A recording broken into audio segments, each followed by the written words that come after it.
तो जैसा कि पिछले एपिसोड में हमने देखा था, वांग लिन का जो पावर लेवल था ये काफी तेजी से राइज करता, खास करके इसकी जो कोल्ड ऑरा थी और जो भी इसके बीच में आता ये उसे मारते हुए जाता है। अब आगे, अब जैसे कि मैंने पिछले भी बार बताया था कि कंट्री की भी कल्टीवेशन लेवल होती, तो वांग लिन इस कंट्री से राइज करता। इनका रैंक 3 था। अगर कंट्री को रैंक 4 पे ले जाना है तो उसके कंट्री का कोई बंदा अपना पावर लेवल बढ़ा ले, नासेंट लेवल पे या उसके ऊपर पहुंच जाए। अब जैसे कोई भी कंट्री लेवल 4 पे पहुंच जाए, अगर उसकी कंट्री का कोई बंदा नासेंट सोल लेवल को भी पार कर जाए तो उसकी कंट्री की रैंकिंग बढ़ जाती है और रैंक 5 पे जा सकती है। और यहाँ पर जो कॉन्सेप्ट था फॉरेन बैटल ग्राउंड का, बेसिकली ये जो फाइट होता है अलग अलग स्पेसेस में होता है और यहाँ पर ज्यादातर चांसेस मरने के तो पक्के ही रहते हैं। जैसे वहाँ पर एक हवा चलती है जिसको कि हम वॉइड भी कह सकते, उसमें कोई बंदा फंस गया तो मरना श्योर है, चाहे वो कितना भी पावरफुल हो। बहुत कम ही लोग उसे सर्वाइव कर पाते हैं। और यहाँ पर भी एक रूल है, अगर कोई बंदा अपने 1000 बैटल जीत जाए तो उसकी कंट्री राइज होके रैंक 6 पे जा सकती है और उन्हें काफ़ी रिसोर्सेज भी मिलते हैं। और ये जो फॉरेन बैटल ग्राउंड, ये कई सारी कंट्रीज लड़ती हैं, खास करके रैंक 5 की, और उनके नीचे में रैंक 4 की कंट्रीज काम करती हैं। और यहाँ जहाँ पर वांगलिंग अभी है, जिसको कि हम जूमिंग वैली भी कहते हैं, यहाँ पर कोई भी बंदा जो कि नासेंट सोल लेवल का होगा वो एंटर इसलिए नहीं कर सकता क्योंकि 1000 साल पहले एक कल्टीवेटर ने यहाँ पर एक एरे बनाया था। इसीलिए वो बंदा टेंग वांग वन चाह कर भी इस एरिया में नहीं आ सकता था। तो ये दूसरा तरीका यूज कर वांगलिंग की फैमिली को मार दूंगा और वांगलिंग को बाहर आना ही पड़ेगा, क्योंकि जो भी इस एरिया के अंदर मिनिमम 50 साल के बाद ही वो बाहर आ सकता, यानी कि इसे 50 साल तक वांगलिंग का वेट करना पड़ेगा और ये ऐसा कर नहीं सकता था। वांगलिंग को दिखाया जाता है जो कि अभी भी नॉर्थ एरिया की तरफ बढ़ रहा था। इसका दिमाग मानो पूरी तरह से खाली था, पता नहीं कितने लोगों को ये मार चुका था, इसे भी नहीं पता था। और जो भी लोग अब इसे देखते थे वो डर के मारे इधर से भागने लगते थे।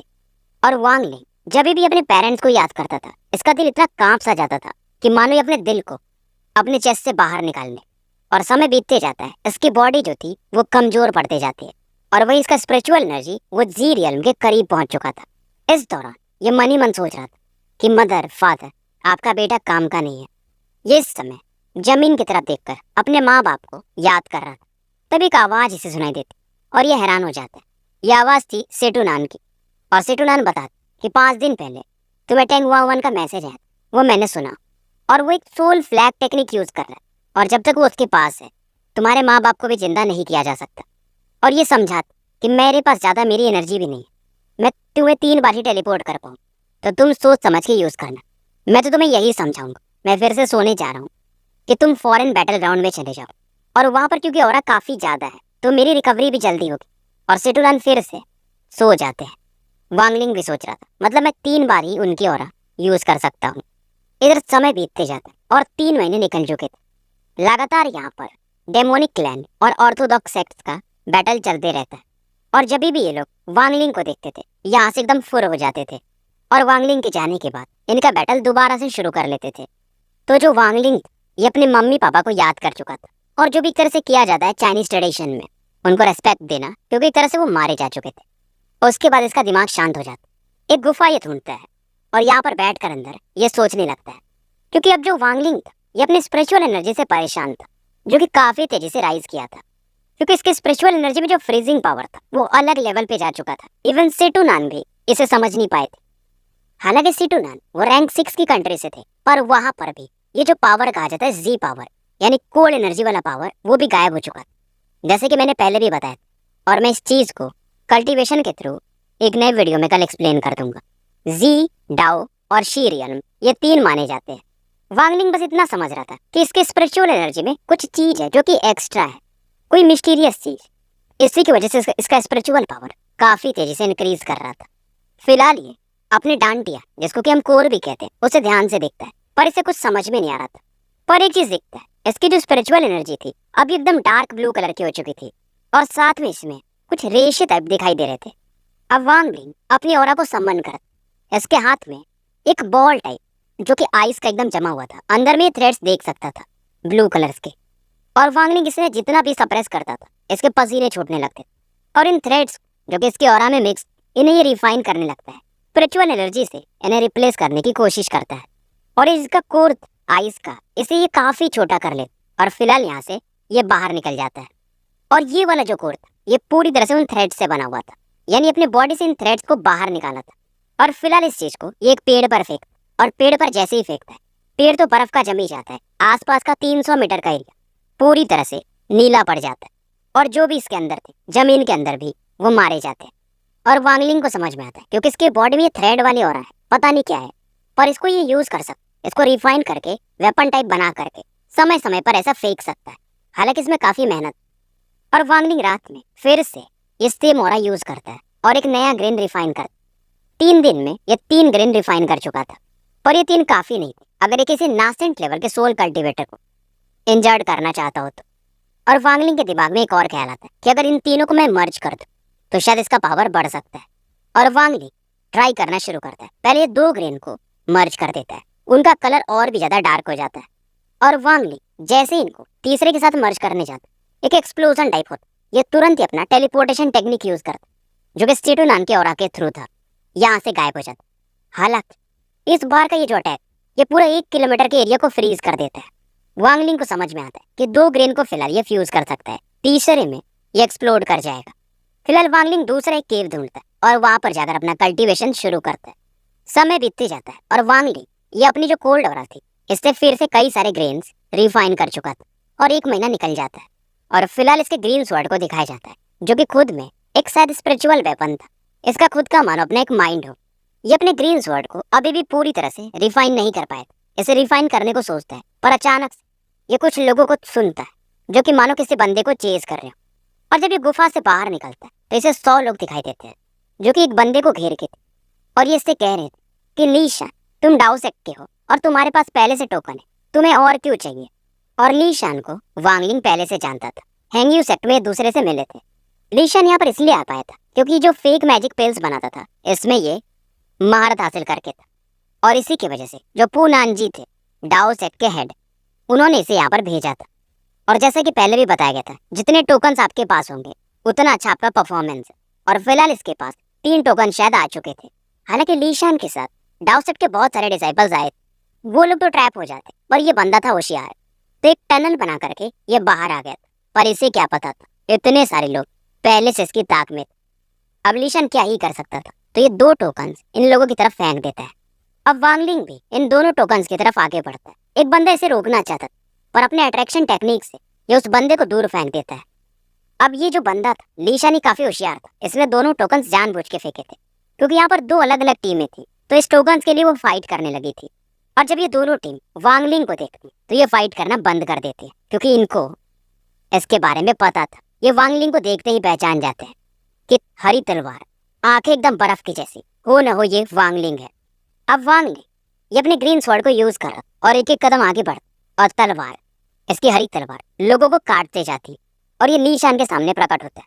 लीशान भी इससे देखकर डर जाता और वांगलिंग फिलहाल लीशान को इग्नोर मारकर उन टोकन्स को उठा लेता है। और फिलहाल आसपास जो भी लोग थे ये उनसे कहता है कि जितने भी टोकन्स हैं वो दे दो, नहीं तो मारे जाओगे। लीशान इस समय वांगलिंग की आवाज और वांगलिंग को देखकर ये हैरान था कि वांगलिंग ये तुम हो, क्योंकि लीशान कुछ भी हो वांगलिंग को जानता था और ये काफी फेमस भी था क्योंकि हैंगयू सेक्ट में और डाओ सेक्ट के बीच में जो फाइट हुआ था वहां पर एक ही बंदे ने तहलका मचाया था और वो था वांगलिंग। खास करके उस घटना के बाद लीशान हमेशा से वांगलिंग को सरपास करना चाहता था, पर अब देख करके इसका जो भी दुविधा था, जो भी इसे लगता था कि वांगलिंग को सरपास कर सकता है, वो भी अब खत्म सा हो जाता है क्योंकि वांगलिंग ये काफी ऊपर निकल चुका था। अब इस दौरान एक बंदा वांगलिंग से पूछता कि क्या आप अपना कल्टीवेशन लेवल बता सकते हैं। वांगलिंग प्यार से बोलता है फाउंडेशन एस्टैब्लिशमेंट लेवल। अब इस बंदे को विश्वास नहीं होता कि फाउंडेशन लेवल का बंदा ऐसा, मतलब ये झूठ बोल रहा है। और फिलहाल इसके पास जो भी सामान था, टोकन वगैरह, ये वांगलिंग को दे देता और अपने सेक्ट का नाम भी बताता, पियाओ माओ सेक्ट। अब यहाँ पर वूफेंग वैली के लीडर को दिखाया जाता है जो कि बेसिकली एक ओल्ड मैन था और इसका power level pseudo core formation पे था, मतलब कोर फॉर्मेशन के करीब था ये।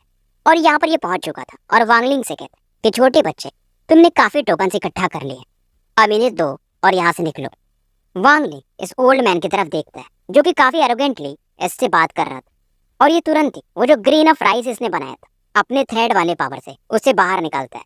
और इस ओल्ड मैन के हिसाब से वांगलिंग का पावर ज्यादा से ज्यादा क्या होगा, फाउंडेशन के लेट स्टेज में होगा। और ये आगे आता और अपने बाकी साथियों से कहता है कि देखो मैं इस बच्चे को कैसे डिस्ट्रॉय करता हूँ। इसके हाथों में एक 3 इंची का पंखा था, जो कि शायद इनके क्लैन का एक डिवाइन ट्रेजर था। अब इस पंखे को देखकर, जो कि फायर पावर से शायद भरा हुआ था, वांगलिंग पहले लीशान को पीछे खींचता है और उसके हाथ में वो जो ग्रेन था उसको ये अपनी अट्रैक्शन टेक्निक से कंट्रोल करता है और इस ओल्ड मैन की तरफ बढ़ा देता है। अब ये फैन खुलता है और इसमें से एक बीम ऑफ लाइट निकलती है, जो कि वांगलिंग की तरफ बढ़ने लगती है। बेसिकली गोल्डन फ्लेम, और वहीं ये ग्रेन जा करके उस फ्लेम से टकराता है। एक खतरनाक लेवल का यहाँ पर एक्सप्लोजन होता है। हवा जिसमें कि आग, मन वो जम सा जाता है, इवन आग भी जमने लगता है। 300 मीटर का पूरा एरिया बर्फ से ढकने लगा था और वो ओल्ड मैन, पंखा तो उसके हाथ में था पर वो खुद भी फ्रीज हो चुका था।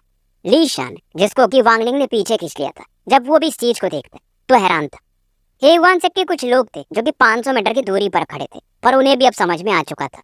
और इनके सेक्ट की एक लड़की थी जो कि वांगलिंग को 60 टोकन फेंक देती। उसे मालूम था कि अब इनका कुछ नहीं हो सकता। जो भी सेक्ट वाले थे एक एक करके वांगलिंग को अपना टोकन देने लगते हैं, क्योंकि वांगलिंग इसे मालूम था अगर फॉरेन बैटल ग्राउंड में एंटर करना है तो इसे कुछ टोकन चाहिए। और इस फीमेल डिसाइपल से पूछता है कि कितने स्लॉट हैं इस फॉरेन बैटल ग्राउंड में। लड़की तुरंत ही डरते हुए बताती है कि 3, और ये बताती है कि टोटल 60 टोकन होते हैं और उनमें से 3 अभी भी डिस्ट्रॉयड नहीं है। ये लड़की और डर जाती है और इससे बताती है कि मुझे मालूम है अगर तुम हमें जाने दोगे तो मैं उस लोकेशन के बारे में भी, जो 3 रिमेनिंग टोकन्स हैं, मैं तुम्हें उनमें से एक का लोकेशन बता सकती हूँ। एक्चुअली में नॉवेल जो है ना थोड़ा कॉम्प्लिकेटेड तो है। अब ये लड़की बताती कि एक्चुअली ये डाओ सेक्ट के कुछ डिसाइपल्स हैं शायद उनके पास। वांगलिंग लीशान की तरफ देखता है और ये बंदा बताता है तुरंत ही कि हमारे एल्डर लियू मे के पास है। वांगलिंग अब इस एल्डर लियू मे के बारे में सोचने लगा और इसे याद आता है कि एक काफी सुंदर लड़की थी। और वांगलिंग फिर से लीशान से पूछता तो वो लड़की वो फाउंडेशन स्टेज पे पहुंच चुकी है। लीशान हाँ में सर हिलाता। एंसेस्टर पूनानजी ने उसकी मदद की थी, ये भी बताता है। फिलहाल वांगलिंग इस लड़की को और लीशान को लेकर यहाँ से निकल जाता है और इनसे डाओ सेट का लोकेशन पूछते हुए ये उस तरफ बढ़ने लगा। अब जब ये डाओ सेट के करीब पहुंच जाता है तो इस लड़की को यहाँ से जाने को कहता है। ये लड़की भी अपने फ्लाइंग स्वॉर्ड पे बैठ के यहाँ से निकल जाती है और वांगलिंग इसके साथ लीशान अभी भी, और ये इससे कहता है कि डाओ सेक्ट वालों को बाहर बुलाओ, मुझे टोकन बस चाहिए, मैं किसी को मारना नहीं चाहता। लीशान यहाँ पर कुछ रिंग ऑफ लाइट चला और इस समय कैंप के अंदर जो 10 लोग बैठे हुए थे, बीच में खास करके एक सुंदर लड़की, उनका ध्यान इसकी तरफ आता है। अब ये लड़की और ये बाकी 9 लोग बाहर आते और लीशान की तरफ देख, पर लीशान को देखकर इसे कोई फर्क नहीं पड़ता। पर जब इस लड़की की नजर वांगलिंग पर पड़ती तो ये भी चौंक जाती है। और इस ग्रुप में एक और भी बंदा था जो कि शायद 30 साल से ऊपर था और ये भी वांगलिंग को ध्यान से देख रहा था और कहते सीनियर ब्रदर वांग, लंबा समय हो गया एक दूसरे से मिले। और ये बंदा लियू मे का बड़ा भाई लियू फैंग था। वांगलिंग अपने डिवाइन सेंस से इनको ऑब्जर्व करता है। ये बंदा भी फाउंडेशन के अर्ली स्टेज पर पहुंच चुका था। फिलहाल एक बार फिर से देखता है कि डाओ सेक्ट वालों पर ये अपने को कंट्रोल करता है कि बस तुम लोग टोकन दे दो, मैं कुछ नहीं करना चाहता। अब डाओ सेक्ट एक जो सीनियर था वो देखता कि यार ये लड़का कितना एरोगेंट है, इसे टोकन चाहिए। और ये फिलहाल लियू फैंग से पूछता है क्या तुम इसे जानते हो। लियू फैंग बताता है कि सीनियर ब्रदर इसका नाम वांगलिंग है। अब ये ओल्ड मैन भी वांगलिंग की तरफ देखता है और कहता है अच्छा तो ये तुम हो।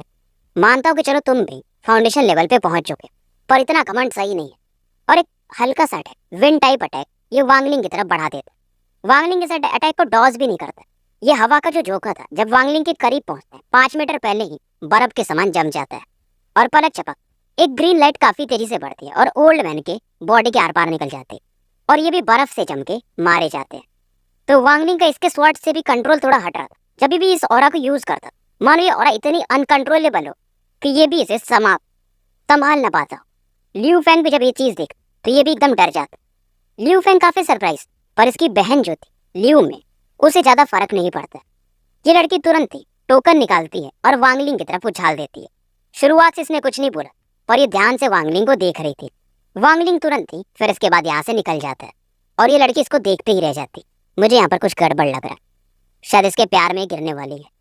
अब वांगलिंग वापस आता है केव में तो इसके पास अब 5 टोकन हो चुके थे और इनमें से 4 को वांगलिंग क्रश कर देता है, क्योंकि ऐसा रूल था शायद कि टोटल 60 टोकन है और आपको 4 क्रश करने पड़ेंगे, 3 ही बचेगा और 3 ही लोग शायद एंटर कर सकते थे, ऐसा कुछ तो रूल था। और वांगलिंग इसके एक बैरियर बना करके कल्टीवेशन में लग जाता है, क्योंकि 2 महीने बाद बैटल है और इसकी अब इसको तैयारी करना ही था। तो टोटल 60 टोकन थे और वांगलिंग को 2 लीशान से मिले, एक पियाओ माओ सेक्ट और एक हेयुआन सेक्ट और एक डाओ सेक्ट।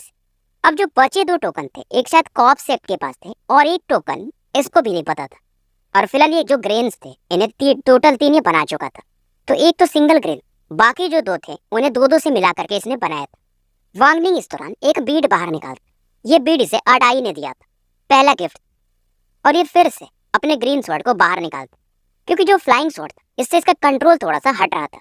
तो वांगलिंग अब इसे पूरी तरह से रिफाइन करना चाहता था और ये एनर्जी यूज करके ये इसे रिफाइन करने लगा। ये साथ में यहाँ पर अपने इसेंस ब्लड को यूज कर रहा था, जैसा कि इसे सेटुनान ने बताया था। और धीरे धीरे इस स्वॉर्ड पर इसके कई सारे मार्क, कुछ एंशिएंट पैटर्न्स आने लगे थे। अब फ्लाइंग स्वॉर्ड अभी भी हरा तो था, पर इस पर कुछ लाल रंग के वेन्स को देखा जा सकता था। वांगलिंग को भी समझ में नहीं आया, पर जब जब ये इस फ्लाइंग स्वॉर्ड को रिफाइन कर रहा था तो ये स्वॉर्ड भी अब इवॉल्व हो रहा था, यानी इसका पावर भी बढ़ रहा था और इसका इंटेलिजेंस भी। और जब ये स्वॉर्ड पूरी तरह से रिफाइन हो जाएगा, इवॉल्व हो जाएगा, तो ये भी जीरियन की प्रॉपर्टी को एक्वायर कर सकता है। वांगलिंग अब इस तलवार को फिर से टेस्ट करता है। अब इसका कंट्रोल इस पर काफी अच्छा हो चुका था और पावर भी काफी बढ़ चुका था। और अभी भी इसे लगता है अगर नासेंट लेवल के बंदे से फाइट करना है तो ये काफी नहीं है। पर इस तलवार पर अब ये बर्फ के भी पावर को, ब्लू आइस टेक्निक को भी यूज कर पा रहा था, यानी कि जी रियल्म के पावर को। वांगलिंग फिर से इस तलवार को निगल जाता है। तो इस समय 1 महीने और निकल चुके थे इस तलवार को रिफाइन करने में। अब बाकी था 1 महीना और इसे उम्मीद ये फाउंडेशन के मिड स्टेज को पार कर जाएगा इस बार। तो स्टोरी यही